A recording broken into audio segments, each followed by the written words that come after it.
Welcome to the Master Bros podcast. Welcome to Nudes and Bloobs. To the Master Bros podcast, the Nudes and Bloobs series. I am one of your hosts, Luke Skywalker. I'm the ZZ Plant. All right, we're going to do it for real now. Take 5. You're listening to the Janchi Show, hosted by 3 Korean American adoptees diving headfirst into what it means to be adopted, Korean, American, and more. And now, here's your hosts, Nathan, Patrick, and KJ. Hey, everybody. Welcome back to the Janchi Show. I am one of your hosts, Patrick Armstrong, here with my lovely co-hosts, KJ Roelke and Nathan Nowak. Fellas, how are you doing today? Annyeong haseyo. Sorry. It wasn't any better. It wasn't any better that time.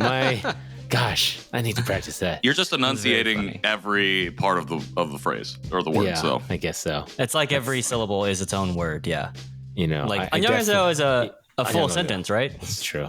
right. I mean, I guess technically it is. Anyways, hello. I'm doing better. I have recovered from the run that I just went on, so I have. I'm cooling down now. Yeah, doing well. You got the AC cranked up? No, I do have a personal fan blowing on me. I have some LMNT in my cup, which is a competitor to Liquid IV. Very nice. Yeah, doing all right. Very nice. Yeah, I am just recovering and getting ready to leave again tomorrow. So yeah, I am doing well. But Patrick, you're calling in from across the seas. Calling it from across the seas. That is very true. It is Patrick of the Seven Seas. Yeah. Patrick of the Seven Seas. Janchi like around the world right now. This is around the world. I can't remember. Mr. Worldwide over there. We didn't do one last time when I was in overseas, did we? No, you were busy. Yeah. And this time you're less I don't want to busy. talk about that time. this time's much you're better. by yourself in a hotel room. That's what Patrick calls the dark ages. Oh, yeah, but we'll get into all of that. Folks, thank you for joining us. This is the Janchi Show. We're the Janchi Show because we talk about our experiences as Korean adoptees. And Nathan, what does Janchi mean for folks who might be joining us for the first time? It means to feast or celebrate. And we are celebrating and feasting. Well, today we're not going to probably feast, but normally we would feast. But typically we would feast on a Korean snack or drink item. But we will feast on the stories we're going to tell today, as we normally define it, I suppose. Feasting on our stories. And feast on celebration of us and others. Yes. Well, I'm excited to be here because I feel like we have a lot to talk about. And I feel like we're going to be talking at KJ a lot. So I feel like I want KJ to ask us all the questions so we can talk. Oh, yes. This is the I didn't go to KAAN and I'm feeling FOMO episode. Let me live vicariously through the 2 Feisty Boys who did go. Are you sure? Because I think I saw a photo. I that did you were see a photo of you there. I mean, yeah, I was there. We were all there. I'm just saying that this is the episode for people, for listeners who might be feeling that FOMO. Yeah, that's true. Right. So. Yeah, that makes sense. I'll tell you what. iPhone makes it very easy to do little green screen thingies like that. So yours looks way better than mine that I did when you were in LA that one time. You mean where you just slap yourself next to our photo? Do you know how long it took me to make that? Like 2 hours. Dude, but that's what I'm saying. Like iPhone now, you can just like tap and it'll just copy the picture. It's so much better. Yeah. Yep, that's great. So anyways, KAAN was it just wrapped up a couple of days ago as of the time of recording this. Patrick, both you and Nathan went, and this was neither of y'all's first time. Is that correct? First in-person time. Nathan, I believe, went in person last year, but we all attended 3 years ago. Or was that 3 years ago? Virtually. Virtually. Yes. Yeah. About 2 years ago. So what... How was it? That's a terrible question. Let's start with I guess, Nathan. Nathan's heavily involved in it, so that makes sense. He has vested interest in explaining what KAAN is, who it's for, et cetera, et cetera. It was in Chicago. Nathan, go. Yeah, Korean American Adoptive Family Network. This is a conference that's been going around for 25 years. And this was its, of course, 25th anniversary. It was in Chicago. Last year it was in Denver. This year we had about 280 attendees, and that's a mix of a lot of different, a lot of different people. So that was really cool for me. But it was Korean adoptees, Chinese adoptees, Indian adoptees, parents of adoptees who have adopted children. So there, some children were there. I mean, it was just a gathering of a lot of different people coming together, and so that was, I think, really great. Yeah, one of the groups of people that were there weren't very many, but there were some children of adoptees there as well, which I had some really good conversations about that. I thought that was great. And this is one of the things that I really like about KAAN that I was sharing with some folks is that, I feel like they make attempts and have, especially in the last 3 years, to include as many people involved in this constellation of adoption as possible, and really expanding beyond the K in KAAN, like getting outside of just being Korean focused and trying to be, provide platforms for other adoptees to be able to share, come and lead presentations. I know that was happening too. So I thought that was really amazing. Yeah, I think it's really important too. I mean, it's one of the things that we felt in the show is if you spend the time to do the work to really focus into your identity, at some point you hit kind of a cap, and the only way to grow is to be really specific about who you're talking to and to expand the conversations that you're having, because at some point you have to go from just taking in that knowledge to being able to give that knowledge to others and those kinds of things. And so it's really impressive. The KAAN's been going on for 25 years. I think it's a really great organization.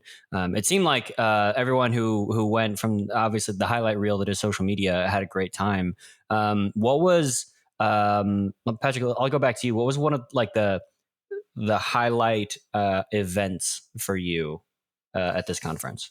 The highlight events. It's like the first thing that jumps to your mind, I guess. Okay, so the first thing that jumped to my mind was Nathan's panel. I thought he led a really good workshop, even though I had to miss about 10 minutes of it because I was talking to my wife and was extremely hungover. But unsurprising. So Nathan will probably talk about it a little bit more, but the reason I liked it so much, it was called Co-Creating Asian America, and it was about Asian adoptees with their spouses and who were also of the Asian diaspora communities.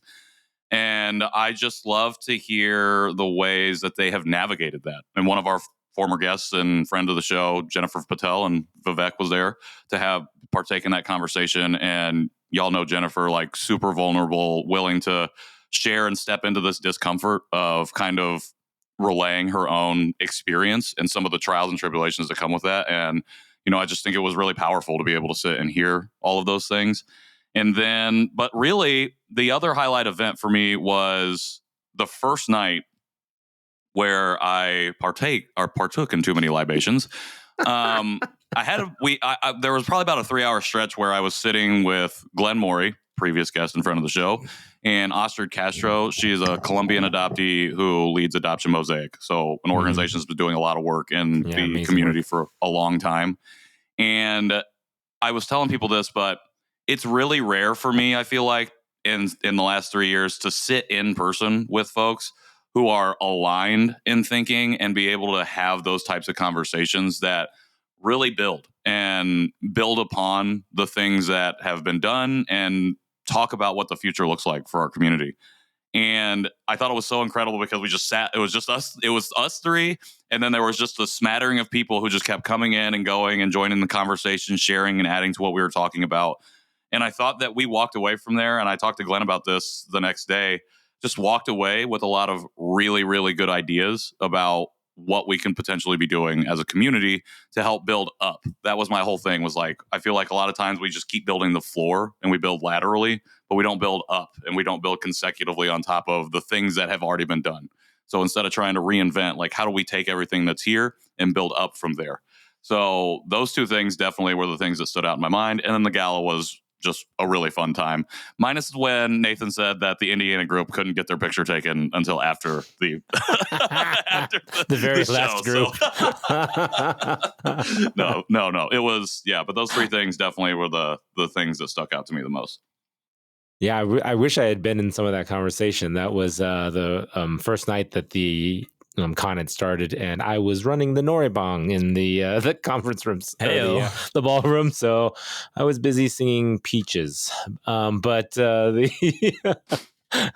you were a hit. You were a hit. People loved it. People loved it. I know. I mean, I love the noraebang. I love seeing everyone come in, sing some songs, have a good time. I mean, that is kind of a good icebreaker in a way for everyone to let loose and just start singing and have meeting some new people. So that I know that the communities, there's a lot of people who come to this and there's the little mini communities within KAAN that people already know each other. They're friends with each other and they've been there forever. They're friends outside of KAAN. And then there's the people who come and they don't know anybody. And I think quickly you become part of the community. And even if you haven't been there, there's ways. I mean, I met so many people who came by themselves who have never been there before.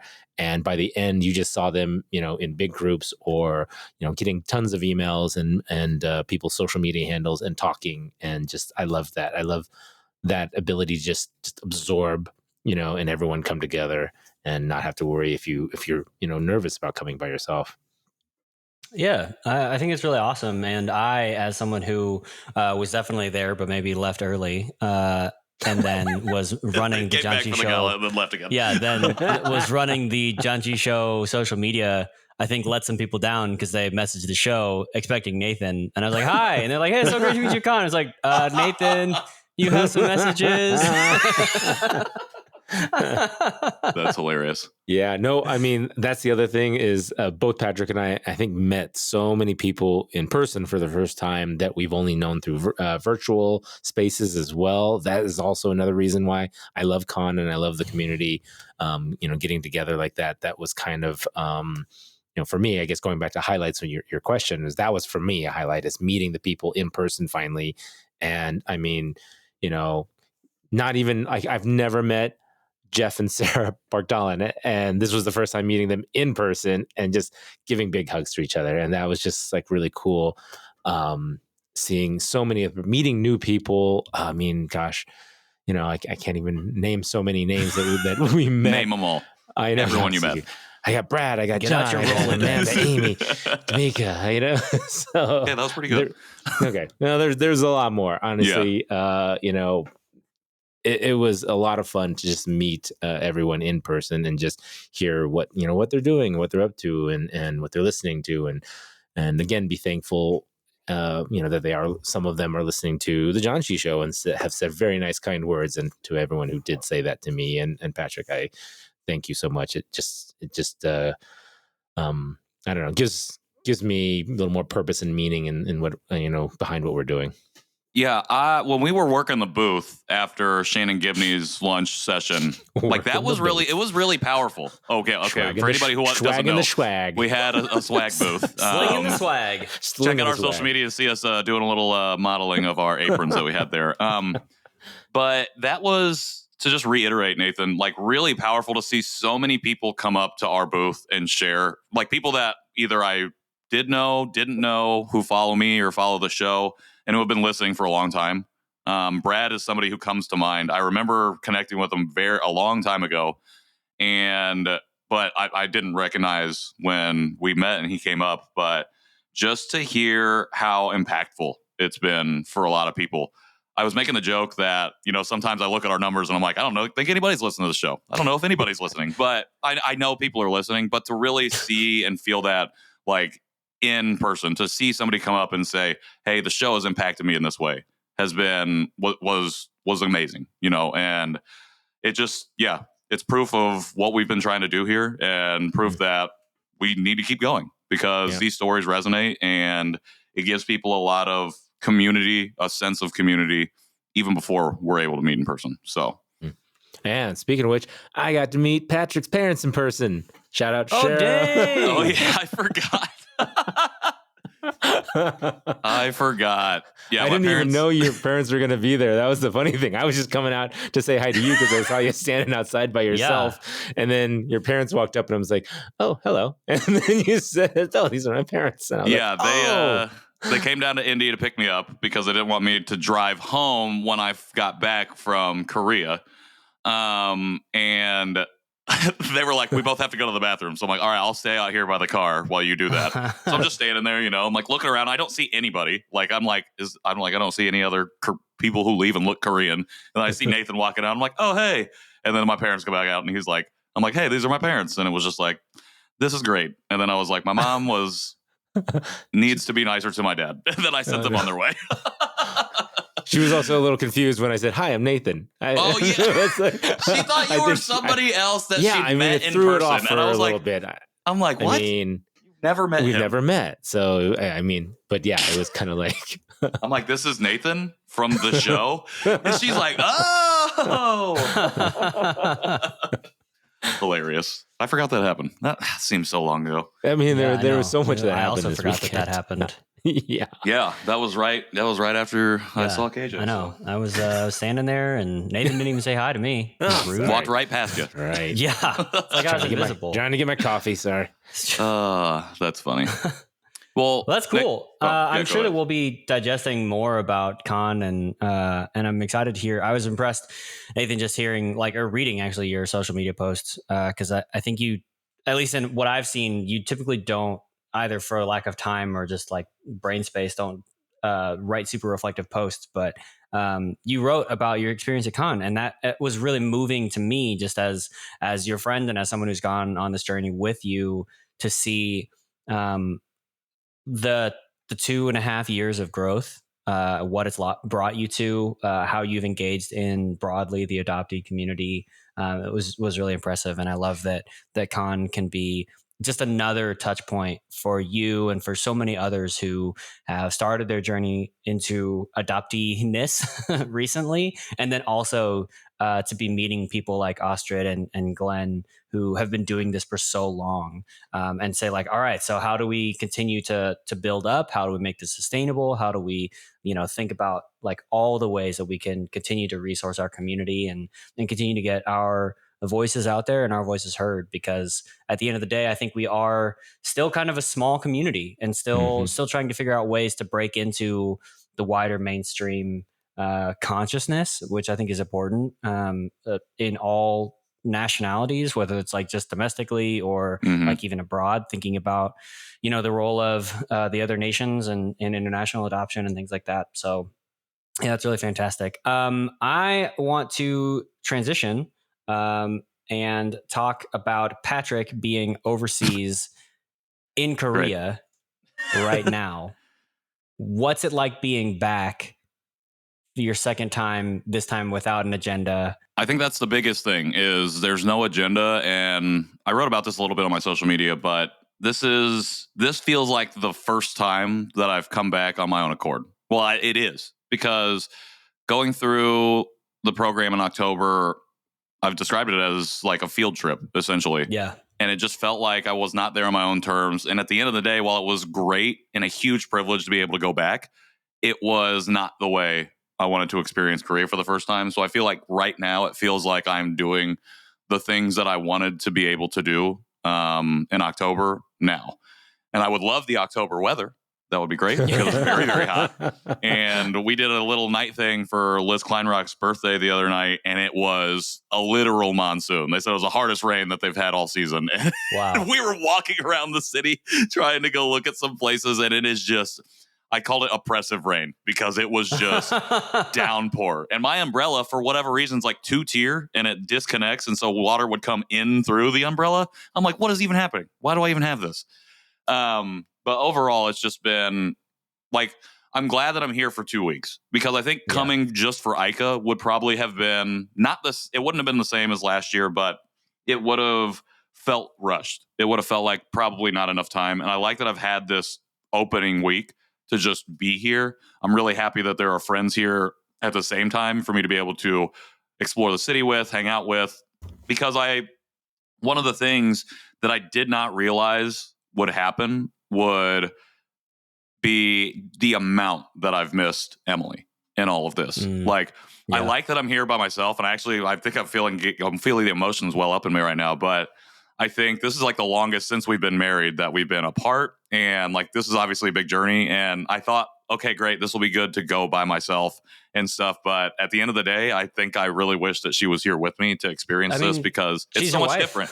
Yeah, exactly. Yeah. And she's my wife, you know, that's important, but but just but I mean, it's like, it's someone that you're like, hey, I want to spend literally every day. I bet you basically, your wedding vow is some version of, I vow to never get bored of you ever. And if I do, then I will continue to work on our relationship until I am not bored of you anymore. You know what I mean? Like, and so I think it's like, to be there and to have that like momentous time for you to say like, this feels like my first time, and to have like, I think all that space is like, oh, it's really nice. And a week is a long time to be without your partner. Yeah. And then for all of that, I totally hear you. A week plus KAAN, because I was missing my wife during KAAN, and I was messaging her every day, and we were talking a lot. Yeah. And then when I came home, we had just like a couple hours, discussion once the kids went to bed, and we just talked about what I've been doing. But I just wanted to, you just want to share everything that you've been going through, your emotions. Can I just give you my whole head?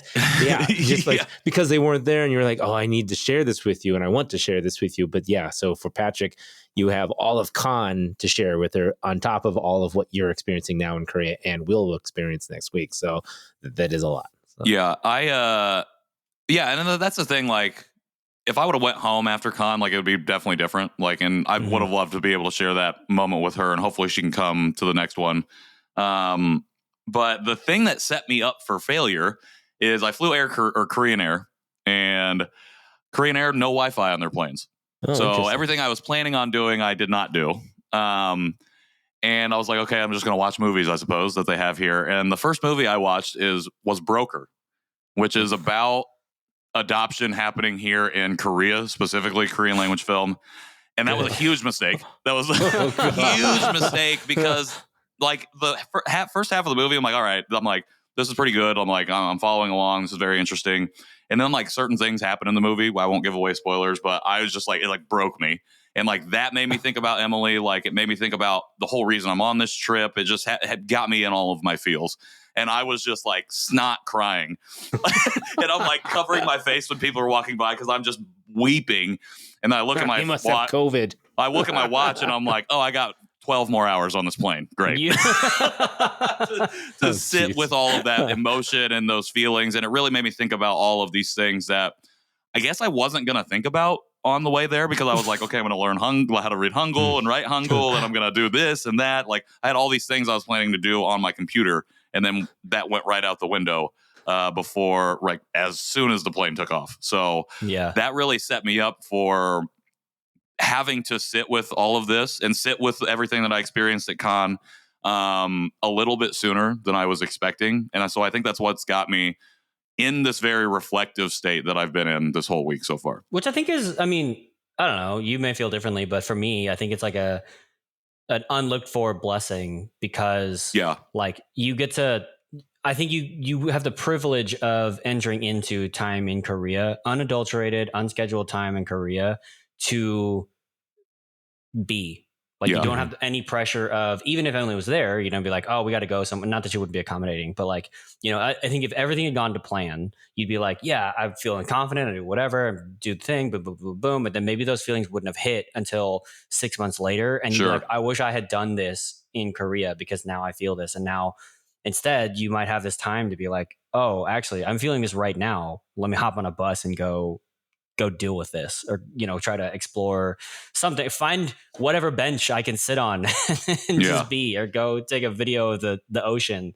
I did sit on a rock once and sat outside. I sat on a rock in the middle of the city. Rock. So I'm gonna sit here and just reflect. Yeah. Nice.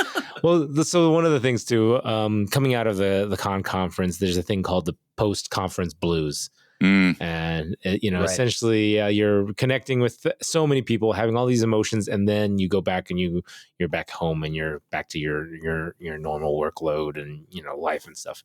But you have this week to kind of reflect on that, but then you have another conference to go right back into at the end of the week. Is there anything that you're preparing how's your liver? Of that? Yeah. Other than your liver, what kinds of things are you doing to prepare for that? So I say the biggest things are, which we haven't started doing yet, is I'm giving 2 presentations. So like those are things that I need to do to prepare. And like Liz and I were talking about this last night. So like we need to get on that here in the next couple of days, just so we know what we're doing. I think the biggest thing I don't even know. Because KAAN was it wasn't overwhelming in a bad way. It was overwhelming in the sense that I never been in a room with so many other adoptees like in person like that before. Yeah, in virtual situations, yes, but never to feel that energy like palpably in the air.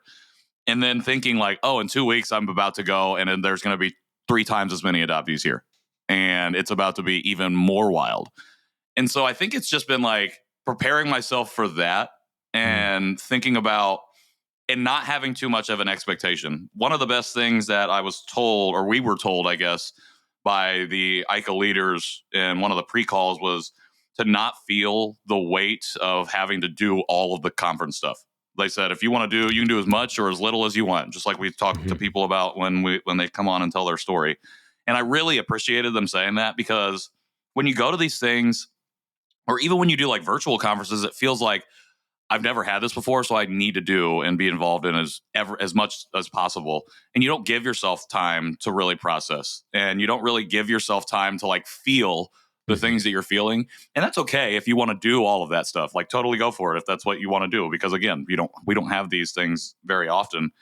But I think just knowing that I have that opportunity, and knowing that I know quite a few people I feel like who are going to be here, or at least have a prior acquaintance with them, that's what's helped me just like be a little more at ease. And then having this full week to just do whatever and do all of the exploration and the things that I would like to do has helped me getting in, and especially getting ready for the conference now that we're almost a weekend away, has helped me just be, it's just a calm, I guess. Because to your point, Nathan, about the post-conference blues, the post-con blues, I can definitely understand that. And I think something that was really powerful to me about that was how many people were there and like found their people in their geographic area, their state or whatever it was. Like that was the most powerful thing to me that I didn't even mention in the highlights, was the fact that there were so many from our Indiana group there. And like that meant a lot to me, because we live in a state that it feels like, oh, when you tell people you're from Indiana, it's like, oh, there's Asian people there. Oh, there's like adoptee people there. Like, like that people just don't know. They fly over and it's just like, it's an afterthought. But it's like, we do exist here, and there is a lot of stuff happening here. And for folks from our community who don't podcast all the time or don't necessarily engage like that, like, you know what I mean? Like for them to experience that was powerful. And it's like, I like the fact that we can do this, because when you go home now, like hopefully you were able to connect with those people who live in your area. And the fact that we unplanned, like the state groups all wanted to do individual group pictures, like that really made it clear to me how many different areas we were all coming from. And the fact that there's not just one person there, like representing a whole community of people, a whole state of people. Like it did feel like everybody had like 3-4 people in their group, and you can meet them and know when you go home that you have that. So hopefully it pushes the blues back a little bit. Like maybe it's not, you don't feel like, oh, I'm missing out so much more. It's like, okay, let's build on this. Let's build here together, back in Georgia or wherever you might be coming from. So yeah, I mean, I met someone from Tulsa, Oklahoma, and I was like, oh, this is very cool. I wanted to talk to her more and see if I don't know, maybe I could connect her with my sister, because I don't think my sister has many friends, adoptee friends in Tulsa. But just like you said, finding community. I know there was small groups, there was big groups, and of course, I mean the fact that it's in Chicago, there was a lot of people from the local Chicago area, Michigan, Minnesota. And again, that was just great to see everybody, meeting each other even for the first time, if they didn't know that somebody lived in the same city as they were. And so that was really great. Yeah. So and I guess we will make more time for that next year now that we know right. that this is something that people do want. And we did kind of make a small thing for regions this At year. the beginning. At the very, very beginning, we did kind of make like a little time on a day for that. But it's going to be even, I think, a more focused maybe next year where we can find, okay, this group come for a group photo and this group come for this group photo and so forth. And of course, I'll actually bring a flash this time. So, are you dropping some exclusives about KAAN 24? No, I don't know. Nathan's Stay got tuned. he's got the inner ear of the higher ups. That's true. That's true. That's true. So. No spoilers. No spoilers. No spoilers. Or maybe a few. Keep on listening. So, KJ, what have you been doing? Let's find out about what about you're up to, and then we'll jump back to because I wanted to ask a couple more questions to Patrick about KAAN, but I want to throw you in there. What have you been up to? Very little. I just weeping at SCOTUS and bemoaning the 4th of July and listening to fireworks go off for multiple nights in a row, and that's where we're at. So Sarah and I went to. She was like, I have like this massive craving for sundubu jjigae, which is like soft tofu, hot spicy tofu, which is perfect because it's stupid hot out, and as we know, Koreans like to fight fire with fire. Yes.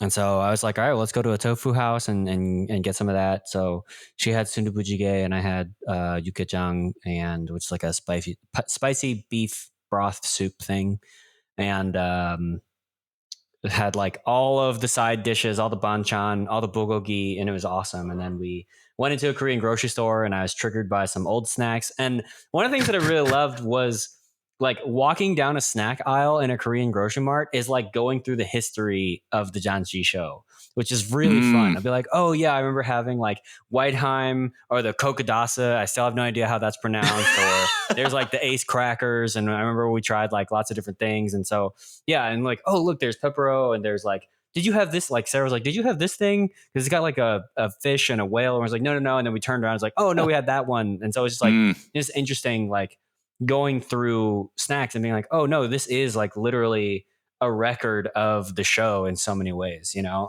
That's fun.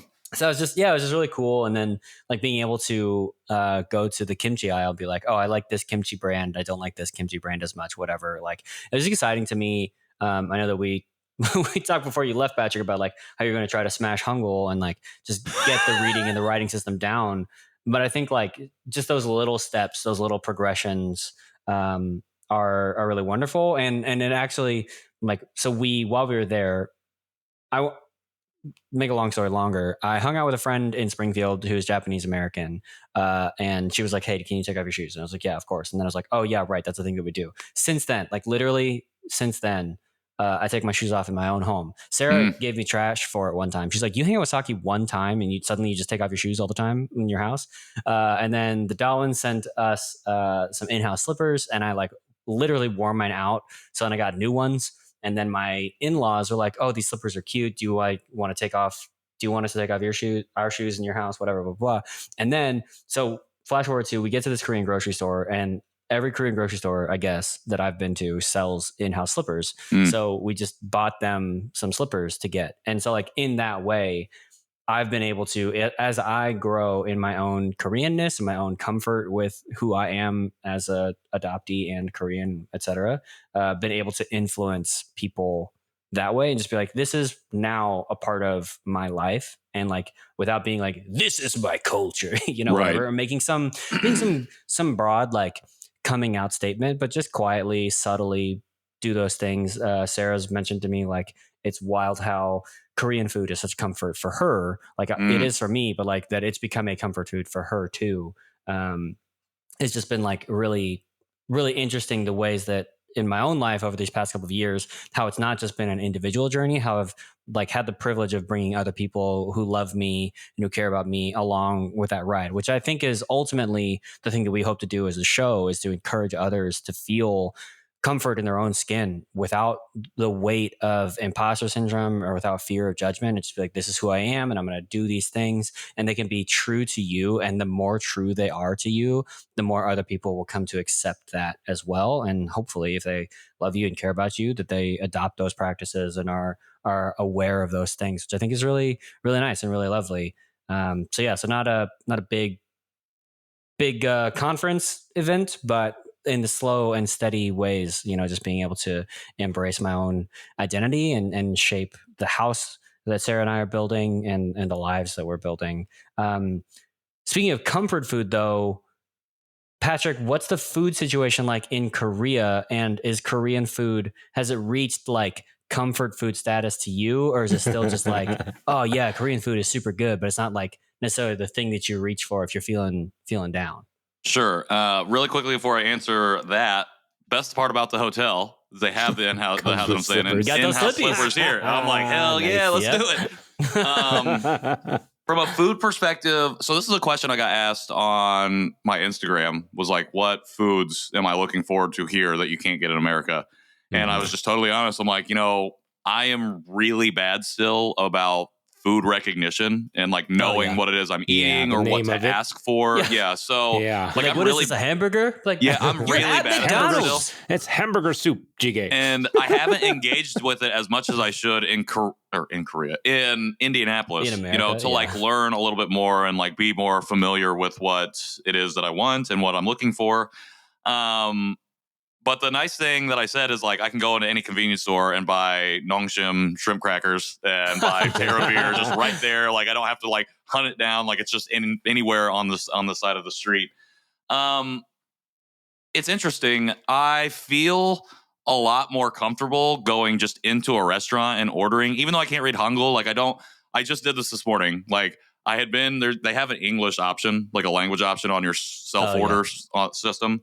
And today was the first time that I order similar things or usually the same thing, was the first time that I didn't. The pictures. Yeah. But the first time that I didn't like switch the language to order, like I kind of just went through it and felt like, okay, that was a comfort to me to be able to do that and feeling a little bit of that, even though the breakfast was not specifically like Korean focused. It was like bacon and eggs and cucumber and lettuce on a bun. But it was really good. on like a long hamburger loaf, sandwich, essentially. But I don't know. It's interesting. I like that you asked it. Like, is it something I'm reaching for still? And I think it is. I'm trying to push myself in that direction because I think there are a lot of Western restaurants here, like a Burger King. They're putting in Popeye's chicken like right down the road. Like there are a lot of different things that are available to me that I felt myself being like, I want to go in here because I know what this is. And like, it's easier for me to do this. And instead I've been like, don't go in there, go into this other place right here. And so there's a 24-hour spot right down the road from my hotel too. And I went in there last night to get dinner because I was like, I want something different. And I ended up getting kimchi bokkeumbap, which I did not use the English version of the menu for, and went through and like found it and picked it out myself. And it was amazing. And it was like, and that felt very comforting to me. I know I mentioned to y'all last night in the text that I went and got that, but that felt very comforting in the sense that I could go through that interaction and go through that motion without feeling the imposter syndrome of like, I don't know what I'm doing. And so the food itself was amazing and it was great. It's more of like feeling like I can do this on my own and not feeling like terrified of like the prospect of not being able to know what I'm ordering or to know how to order it or how to say what it is or whatever the case might be. Granted, they did have a menu outside that had English translations of what it was next to the picture, so that helped a little bit. But blew right past it.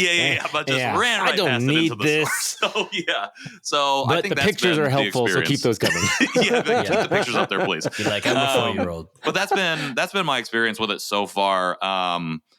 Luckily been here with Liz, who can speak Korean pretty well, and knows how to interact in those situations, and like leaning on her a little bit to help me navigate a little some of the meal situations. But yeah, it's been good, and again, I feel like I'm trying to push myself out of the comfort zone of American food and really like being like, you can do this, and like pumping myself up, and then seeing it through. So yeah, that's cool. Yeah. So to KJ's question of comfort food for you, maybe the comfort food is just the familiarity of the food now.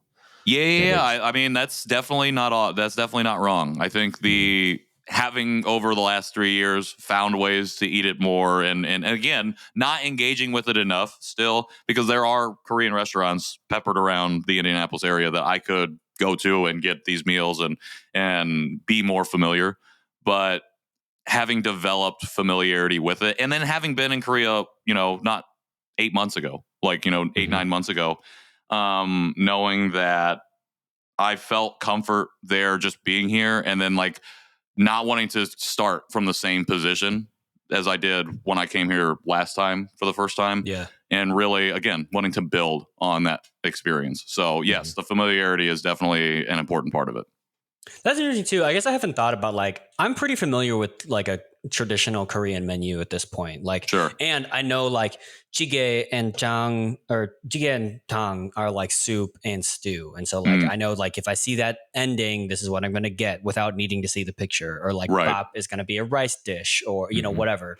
And so like being familiar enough with that, it does make it, I guess, more comfortable to me beyond just like the flavors being so good and being so specific. Like Sarah and I were just talking about how like we ate a lot of food and the next morning we didn't wake up feeling like we ate a lot of food. We just, it was just like a big meal, but it wasn't like clean. Like it wasn't like a Thanksgiving, like there's a crushing weight in my stomach that I just cannot get rid of for like the rest of the day. Like if I have like a big Korean lunch, I'm still going to be ready for dinner by dinner time, 100%. Even if I eat a whole bunch of that food. So it burns clean, burns good. So not like the hamburger I just ate.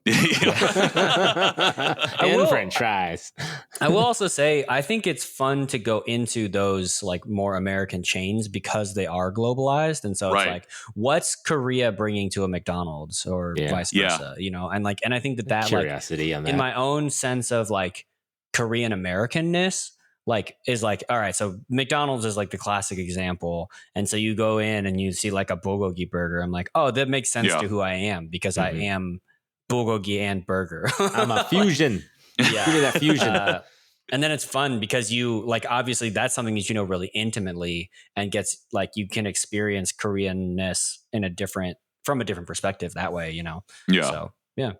Yeah, the bulgogi burger at McDonald's is something I want to try before I leave. So that's on the list. Yeah, that photo you sent it made my mouth instantly water, which I guess this is like maybe retaliation for all the food photos I send you guys. It's just like that. It was like, very good. It was very, very good. And I think what did I have last night? I had leftovers, but nice. So tell us a little bit about IKAA, because I know that's coming up for you. I know that there's a little bit less structure than KAAN, right? Because it's there's only a few sessions per se, right? Is that right? So again, I'm a fly by the seat of my pants kind of person. Super spontaneous. I'm just gonna show up. Yes, that is 100% how I'm treating this. So I've been really bad about like knowing exactly what is planned for the week. And I didn't really sign up for any extracurricular stuff either. So I don't really know what is available there. But yes, you're right. The sessions I don't think start until Thursday.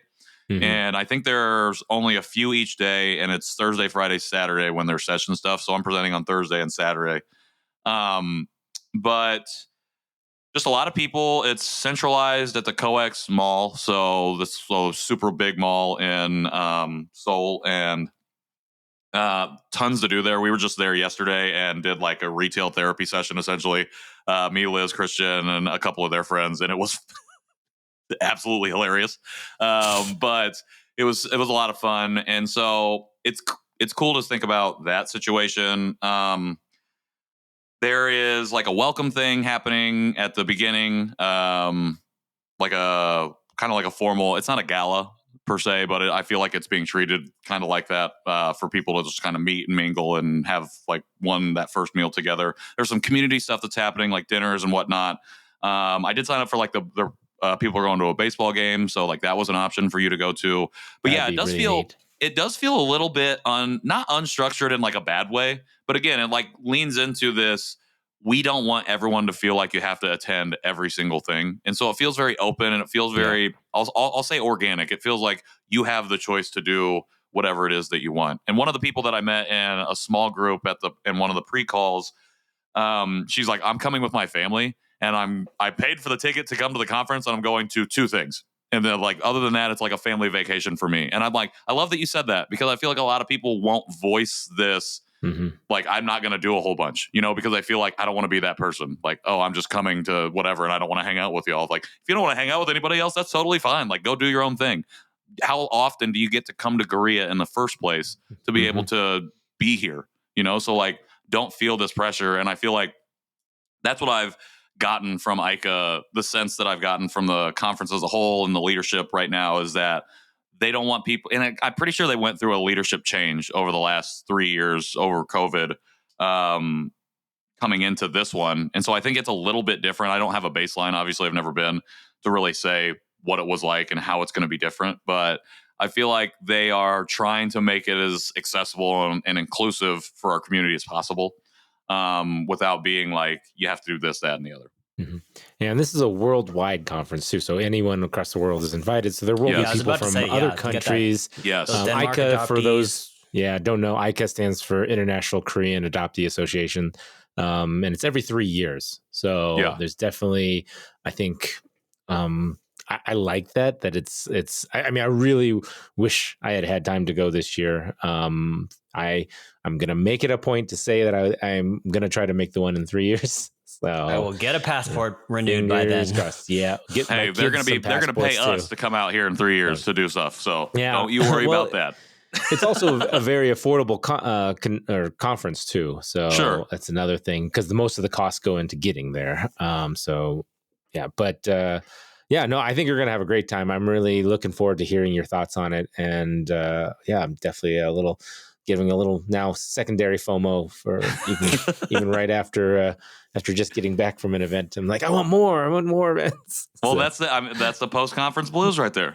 Like, it's just a little bit, and obviously you're vicarious through me, but just like wanting to do, knowing that they're like back to back too, and there are a few people who are doing both, like myself, and it's interesting. I'll be interested to see who all comes out here. I know Nick Green's going to be out here. Sonale Bourne is going to be out here because I'm presenting with her. So, Amanda Cho, who's going to be out here, part of the multiple KAAN advisory people coming out. So, and KAAN leadership. So excited to be with them and spend some time with them as well. So, and Rick's out there, right? Have you seen Rick already? Or yes, I got to see Rick on the first day. So that I was out here. That's been the other thing. Like, this week has been really great for meeting up with people outside of the conference completely who may or may not be going. And that's been one of the really lovely things, has been able to see a bunch of different people every day and have that experience with them and just hear like what's it been like for you. And then Rick obviously been living out here and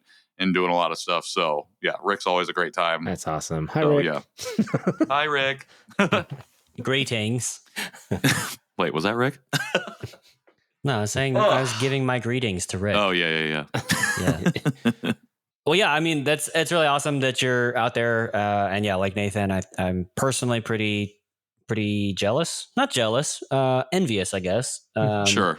Of you being able to go and be there, especially going to 2 and me being at the old goose egg of conferences this year. Can I actually interject real quick? And share something? I'm glad you said that, because this is something that I've been reflecting on a lot, especially being able to go to both of these conferences.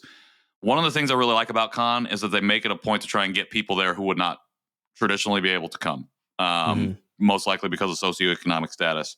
And I think that, especially having to win some larger Asian diasporic events in May, like, that's something that I've really been thinking about. How do we invest in our community to be able to get people who can't come to these things? Because it's like, that's how powerful it was just to be at KAAN. Like, and again, I'm assuming I'm going to have that similar feeling at IKAA, but like, just being at KAAN and seeing how many people are here and seeing the relationships and just the emotion that comes with all of that, seeing the affirmation that comes with that is so important. And then I think about all of the people who aren't able to be there. Like, we were over 200 adoptees.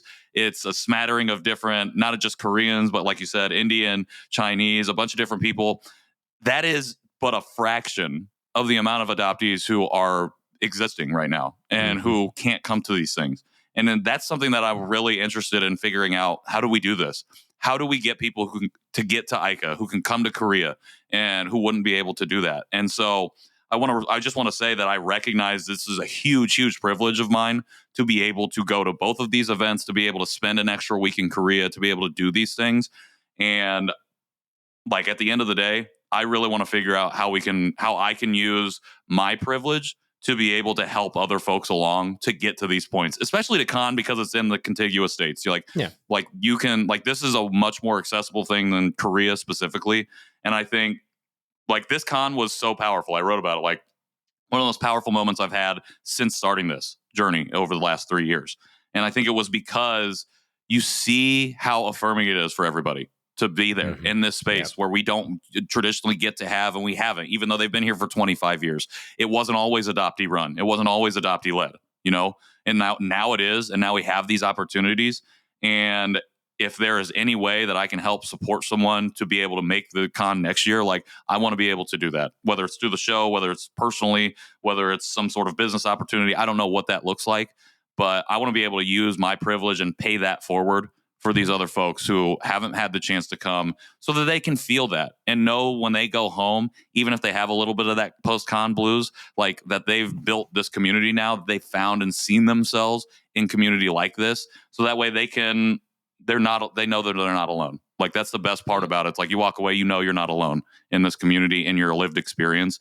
And I think that's so important. So I want to recognize my privilege in being able to do all of these things this year, and know that one of my personal goals is to figure out how to make more people have access to this opportunity. There is a KAAN scholarship that was available, and there were a few receivers of that this year. I totally agree. I think we should help, and so let's find a way for next year. Maybe the Janchi Show can sponsor one attendee. So I would be all for that as well. But because I do think it's such, you know, a great experience. And just again, hearing from so many people who were there for the first time, we had over 100 people that were new, and that's wow, that's like, you know, almost half the conference is new people. So last year it was more because pre-pandemic, you know, or post-pandemic kind of a thing. There was a lot more new first-timers last year, but then this year there was less, which means there was a lot more probably repeats. And so I think that's still a lot, and there's still a lot more people. I'm hoping that next year it's over 300 attendees. And we, you know, like I said, I would love to help sponsor somebody. So let's make that happen. Yeah. Well, and I think that we, you know, as we are trying to figure out our own live event for the Janchi Show, like one of the things that we're also very aware of is how can we travel, because we're we talk about order of magnitude. Like if IKAA's way up at the top and KAAN is in the middle, we're like baby bear status. Like in terms of our live events, like we're growing, but you know, we're bottom of the rung. And so it's our privilege then to be able to move to other places and to be able to like, we'll take on the cost of traveling so that we can meet other people. And because, absolutely, it is, meeting people in real life is so important. And I think the Janchi Show, amongst other things, exists to fill in the gaps so that you can week in and week out feel like you're not alone, feel like you do have community, feel like there's other people who get you. That being said, we are probably taking a break for 1 to 2 weeks because Patrick and Nathan are both traveling. I will probably come out with a special episode with a random guest in the interim, but that's totally unrelated. So the Janchi, I mean, we obviously missed last week. We'll miss more time. We'll be back with interviews. We'll be back with solos and stuff once all the summer traveling is done and our lives are a little more stable, and we can get back to the hot mess that is scheduling across 3 to 4 time zones. So well, that's an exclusive. I'm excited for that. And to everybody who's continued to support us, everyone who did buy an apron or tumbler while you're at KAAN, thank you so much for that. Welcome to all the new listeners, and again, thank you to all the ones that we met while we were there. So like we said at the top, we're not doing a food or a drink because Patrick is in Korea and was rudely didn't send us anything from the motherland. So you didn't get it yet? No, I didn't send anything. It's fine. Send me some hot dog. Maybe I will. Yikes. Well, until next time. Wait. Whoa. Oh yeah, we didn't do any of our stuff. sign-off stuff. Yeah, my gosh, I'm an idiot. Never mind. Okay, I'll do it. All right. Yeah. Or you want to do it? You got it. No, okay. You can, until next time, you can find The Janchi Show at Janchi Show on all social media platforms. You can send us an email to janchishow@gmail.com. If you're just like, if you met someone, Nathan or Patrick at KAAN, didn't get the chance to say hello or whatever, just that's a great way to message us. If you could, please leave us a rating or review on any places you can do that, including but not limited to Yelp or Google My Business or I don't know if Bing has any ratings. I don't know.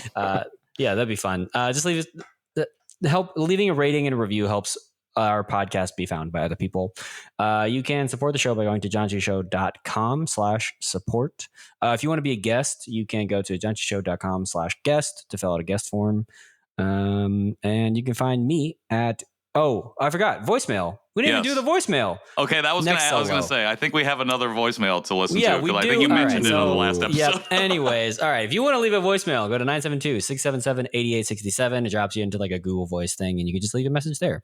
I think that's it for all the Janchi Show plugs. You can hang out with me at KJ Roelke, wherever I want to be found on the internet. You can hang out with me at Patrick in the World, wherever I want to be found on the internet. In Korea. And you can find me at nnowalk on Instagram or Nathan Nowak on Facebook. Yeah. Perfect. So until next time, Janchi, hey. Hey-o. I hit it too late.